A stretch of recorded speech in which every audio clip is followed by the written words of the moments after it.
Tonight on PhillyCAM Voices, local reactions to the verdict of the Derek Chauvin trial and the shockwaves it sent across the country.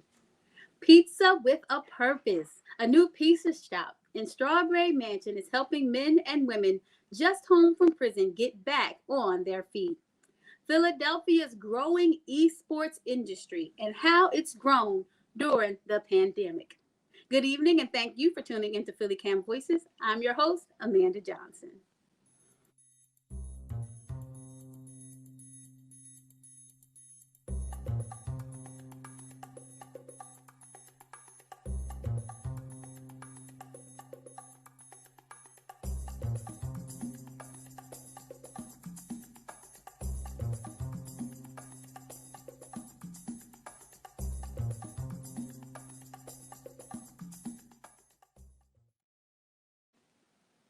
Local leaders and business owners are reacting after the verdict in the Derek Chauvin's trial. Chantella Belfonte reports. The Derek Chauvin trial sent shockwaves across the country, and here in Philadelphia, Chauvin, a former Minneapolis police officer, was convicted of murdering George Floyd on April 20th. State Representative Darisha Parker of the 198th District was surprised to hear Chauvin was found guilty on all three accounts: second-degree murder, third-degree murder, and second-degree manslaughter. For me, I'm actually still in shock. I was in Harrisburg when it happened, and you just get so numb when you hear things that are happening in real time. And to me, it just shows that finally justice has been prevailed. Floyd's arrest was recorded by Darnella Frazier, a teenager who filmed 10 minutes of Floyd's encounter with police officers. Chauvin spent 18 years as a police officer serving the Minneapolis Police Department until the killing of Floyd on May 25, 2020. Floyd, a 46-year-old black man, was arrested on suspicion of using a counterfeit $20 bill. Chauvin knelt on Floyd's neck for 9 minutes and 29 seconds, causing Floyd to die. It was so much evidence. It was so much evidence that was happening in this case. People could hear it, and it's a sign of the times. African Americans, we should not still be talking in a narrative that we should be free or that our lives matter and all of these type of things. No, African American, our lives matter all the time, but it just seems like conversations occur within death. And that's my problem when it comes to Black men in this criminal justice system.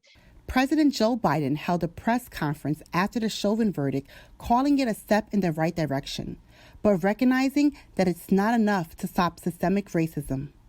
It was a murder in the full light of day, and it ripped the blinders off for the whole world to see. The systemic racism the Vice President just referred to. The systemic racism is a stain on our nation's soul. The knee on the neck of justice for Black Americans. Profound fear and trauma, the pain, the exhaustion that Black and brown Americans experience every single day. The horrific death of George Floyd caused rage and uproar in America and across the country. Protests and demands for better policing were demanded and voiced to save the lives of Black and brown people in America. Leading up to the Derek Chauvin trial, businesses in Philadelphia began to board up the front of their businesses to prevent rioting and looting if Chauvin was found not guilty. Osea Beckton, a barber at Original Styles on 52nd Street in West Philadelphia, said the verdict didn't surprise him. Expected that verdict. I think Derek Chauvin did too. I think he kind of already knew that this is how it was going to play out. I think they needed to make a statement, and I think they kind of did. We'll see when sentencing comes how legit it is. State Representative Parker believes that the judicial system is unbalanced and Black people are still being racially discriminated against.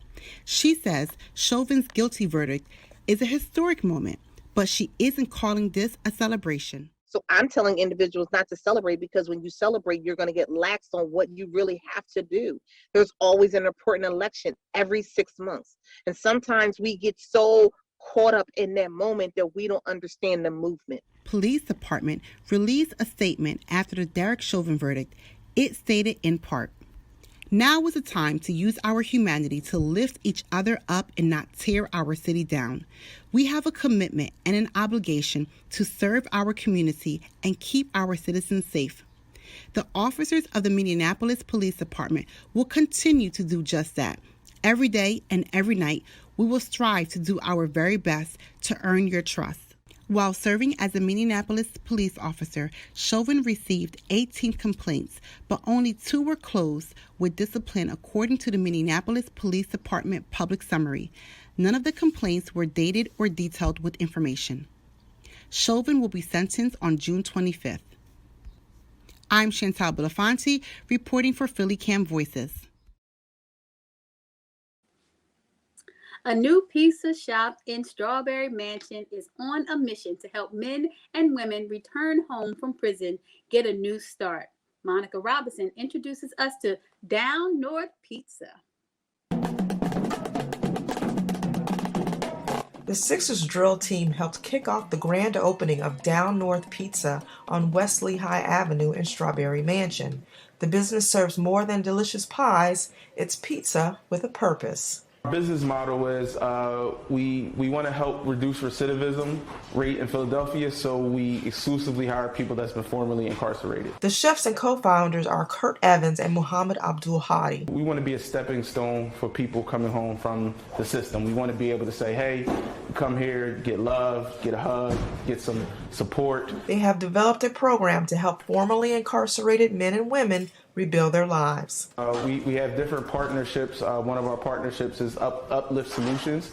We onboard, we do a training, we get them input on our system. Several employees live upstairs, so we ask them about their living situation, and we bring them aboard and offer 6 months rent-free living upstairs through our program.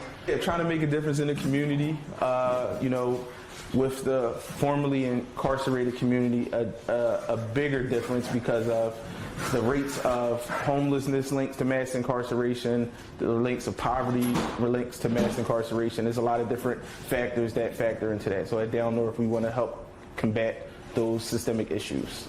Evans says the mission of Down North Pizza is personal. Being affected, like family members, friends, my partner, our executive chef, are all affected by the criminal legal system. And it's not just the mission. There is delicious pizza, too. Besides supporting our great mission, we have great Detroit-style pizza, milkshakes, wings, and French fries. Our Flipside pizza, which is pretty much been the favorite ever since we started doing tastings and we've done our pop-ups. The Flipside is barbecue, beef bacon, jalapenos, and caramelized pineapples. So that's been the crowd favorite. So how can you get in touch with Down North Pizza if you know someone who's coming home from prison and needs a job and support? You can reach out to us at www.downnorthpizza.com. We have a work with us section. If anybody's looking for work who's been formerly incarcerated, you can contact us and we'll get you set up. I'm Monica Robinson reporting for PhillyCAM Voices.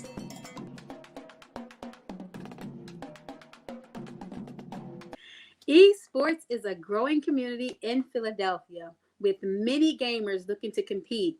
Medea Alonso decided to find out how it compares to other professional sports. Known as esports, playing video games is becoming more recognized as an athletic sport. Esports players and community members are seeing strides happen in the industry. I feel like as a society, we fear things that we don't understand. So there's a whole generation of adults that haven't played video games. They don't see the future in it. But in actuality, there's stadiums being built for video games. There's no reason to think that esports shouldn't be considered a real sport. It's just as much training, it's just different training. Nadia Derskavich is the vice president of the esports club at Temple University. She's helped her club register and participate in different tournaments and has seen the pressure players feel at the competition level. It's a lot about stamina and which is obviously important for physical sports too. But it's also a lot of mental training. Abby Lee does contract work for Philadelphia Fusion, the city's professional esports team that competes in Overwatch, one of the most popular competitive games to date. Lee is Fusion's official cosplayer, where they dress up as Overwatch characters at events. Through this experience, they got better understanding of the players' training. They spend 3 or 4 hours practicing the game, and then they go into doing VOD reviews, which is basically them rewatching what they just played. With streaming platforms like YouTube, Facebook Gaming, and Twitch, professional esports players get to practice and compete live for viewers at home to watch. I truly enjoy watching people play video games at the highest level. It's like watching football, why do people watch football? I don't know. Why do I watch video games? I don't know. I just do it because it's entertaining. Isn't that enough? Reporting for PhillyCAM Voices, I'm Midia Alonso. Food insecurities have grown in our area during the pandemic. To talk more about this is Janice Tosto. She is the Health Enterprise Zone Project Coordinator for Bebashi Transition to Hope. Her project addresses food insecurities in 14 zip codes in North and Northwest Philadelphia. Welcome, Janice. Thank you, Amanda. Thank you for having me.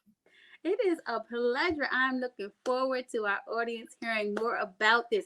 Please tell us more about Bebashi and what your role is. Sure. So Bebashi is an organization that helps marginalized individuals take control of their health and their general welfare. And we do that by providing high quality medical services, sexual health screenings. We also provide HIV/AIDS case management services, and we provide access to other social services. And as you said in the introduction, my role is that of the Health Enterprise Zone Project Coordinator for Bebashi, and I've been with the organization for 2 years. And the Health Enterprise Zone Project, again, it covers 14 zip codes in North and Lower Northwest Philadelphia. And these zip codes were identified as communities that needed additional health and wellness resources. Awesome. That sounds like a lot of different areas and different things that you guys cover. So how has serving the community changed since the pandemic? Well, during the pandemic, we made the decision to keep our doors open because we are a public health organization and we knew that there would be a need for our services. So we continue to provide our case management services. We continue to provide sexual health screenings. It was interesting because more people were coming through our doors during the earliest stages of the pandemic to get sexual health screenings.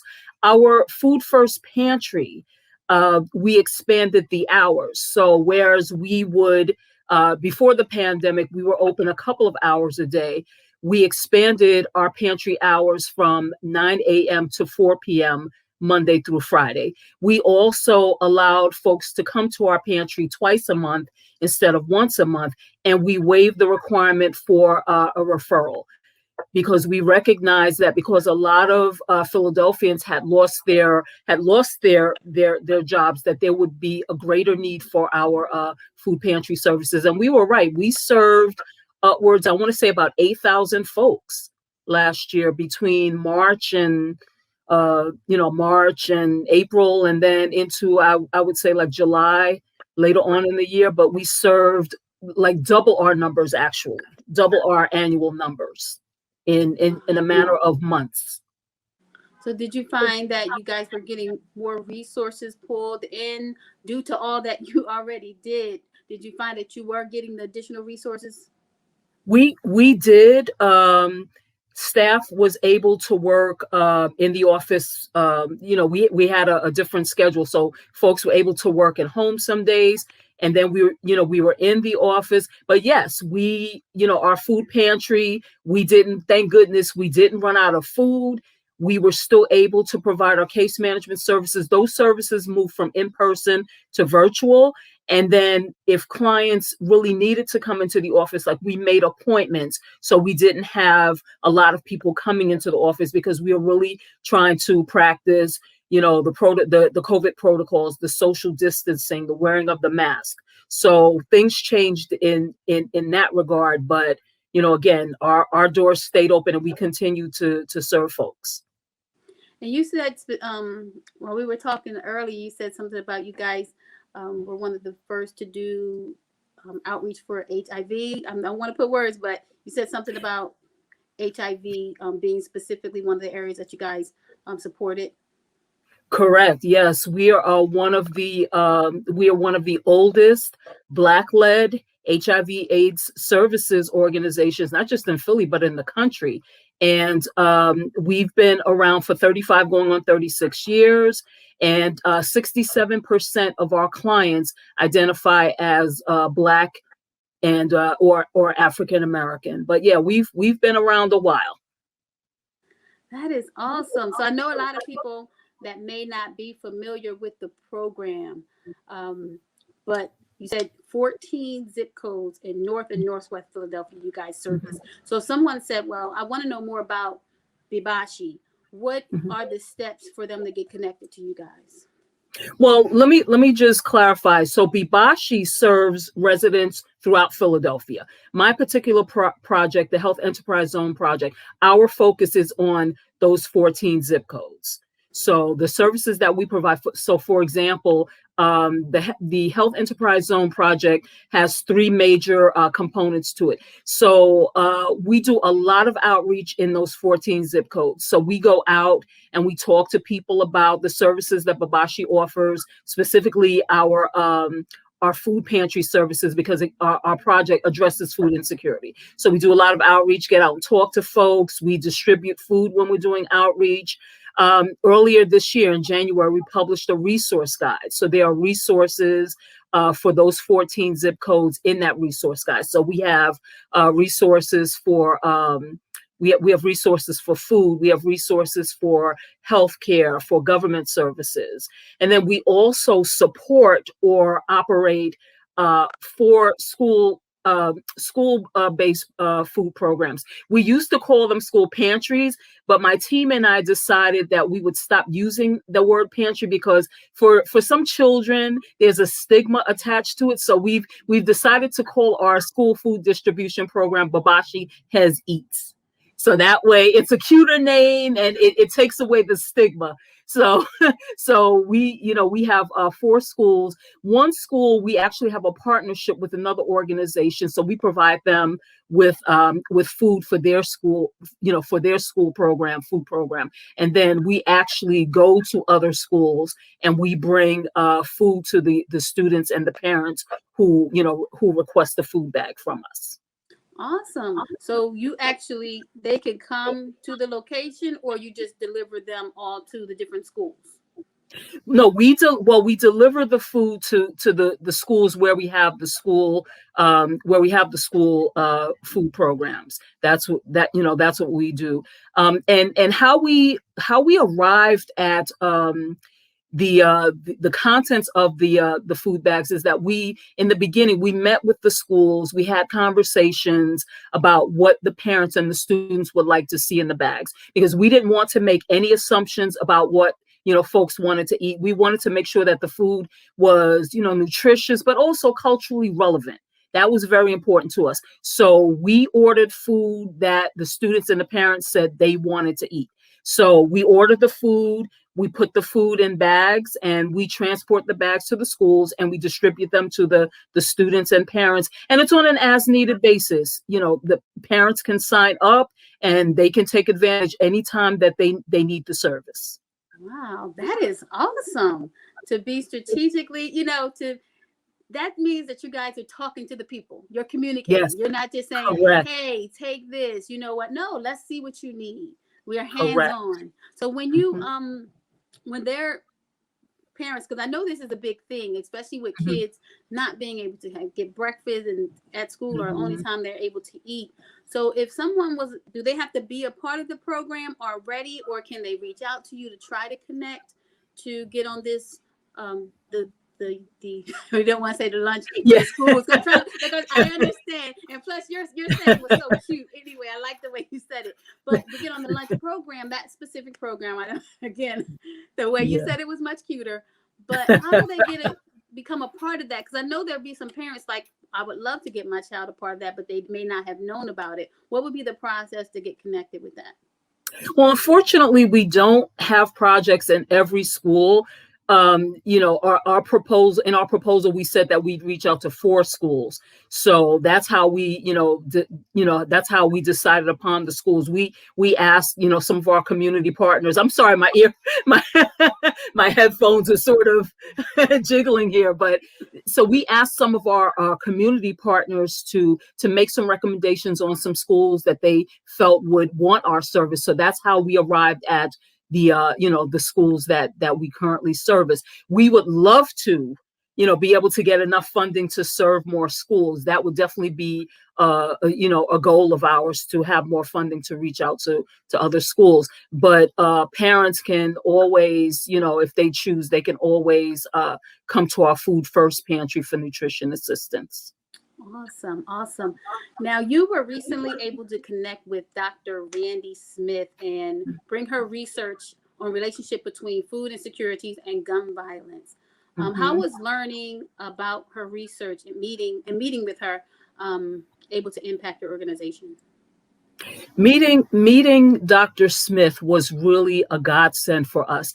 My practice when I come to work each morning, when I turn on my computer, I check my emails, but then the next thing that I do is I look at the newspaper just to see what's going on in the city. And like so many of us, I read these stories about gun violence, and it's just so heartbreaking.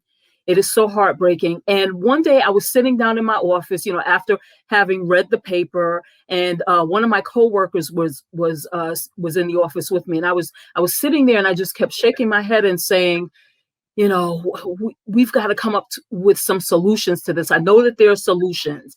And I thought about what we do in our space, and I said, is there something that we do? So we address food insecurity. Is there something that we can do to be part of the solution to ending some of this gun violence? And I'm thinking out loud, like, what is the connection between food insecurity and gun violence?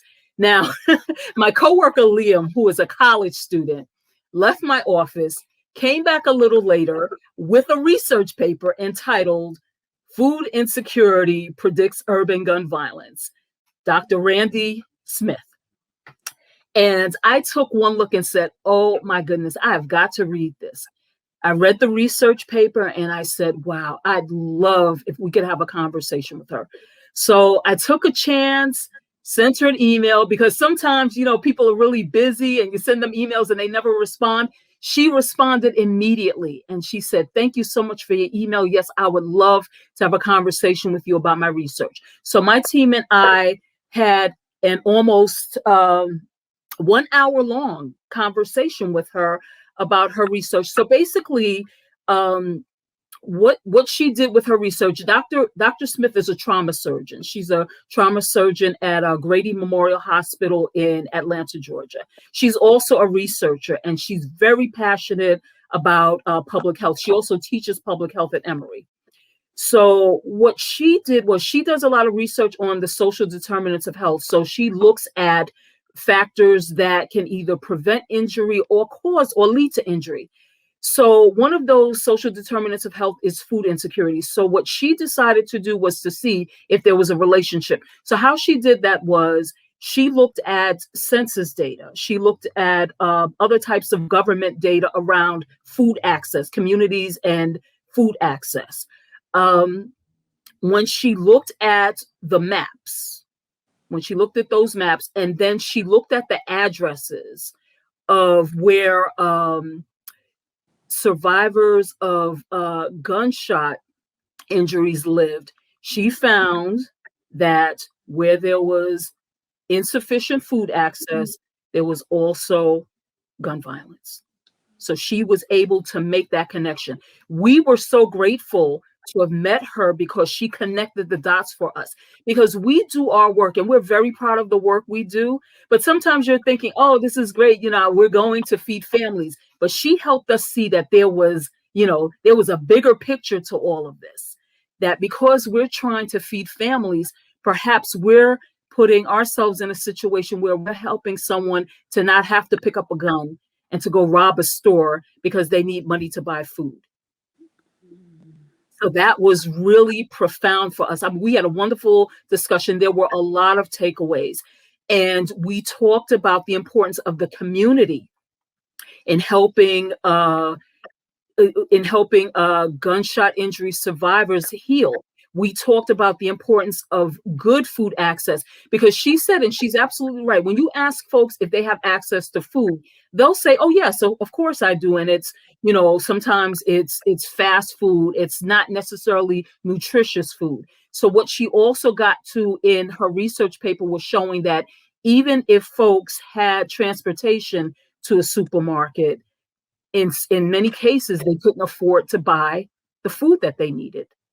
So she looked at all of those factors. So she was thinking about the importance of doing things like screening, so we can see, the depths of the issue, the problem around food insecurity. She talked about the importance of creating culturally relevant screenings. And she talked about the importance of, medical providers maybe creating different types of food interventions specifically for gunshot injury survivors. So something that she talked to us about was like working with the family, not just the gunshot injury survivor, but working with the family to expose them to resources where they can get nutritious food, teaching them, healthy recipes, because she said that, the foods that gunshot injury survivors eat, they're very important because they can help, with the healing process. So it's very important for them to be able to eat the right foods, nutritious foods.